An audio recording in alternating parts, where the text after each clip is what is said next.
வணக்கம். அழியாத காதலின் நாதி விதை, இளங்கோவடிகள் படைத்த சிலம்பின் நிழல். அடுத்ததாக சிலப்பதிகாரத்தில் மதுரை காண்டம் பகுதி.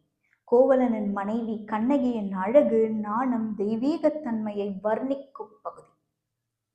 மாசரு பொன்னே வளம்புரி முத்தே, காசரு விரையே கரும்பே தேனே, அரும்பெறற் பாவா யாருயிர் மருந்தே, பெருங்குடி வாணிகன் பெருமடம் மகளே, மலையிடை பிறவா மணியே என்கோ, அலையிடை பிறவா அமிழ்தே என்கோ, யாழிடை பிறவா இசையே என்கோ, தாழரும் கூந்தல் தையால் நென்னையே.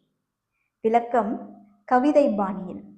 மாசற்ற பொன்னாக மனதை மயக்கும் முத்தாக, என் உயிரின் ஊற்றாக ஊர்ந்து வரும் மருந்தாக, என் கண்ணகியே நீ என் கரும்பின் சாறை, தேனின் இனிப்பே, பெருங்குடி வாணிகனின் பெருமை பொருந்திய இளமகளே, உன்னை மலையிடையே பிறவாத மணியே என்று சொல்வேனோ, அலையிடையே பிறவாத அமிர்தமே என்று அழைப்பேனோ, யாழிடையே பிறவாத இசையே என்று இயம்புவேனோ, தாழ்ந்த தரும் கூந்தலை உடைய தையலே உன்னை நான் எவ்வாறு சொல்லி வர்ணிப்பேனோ.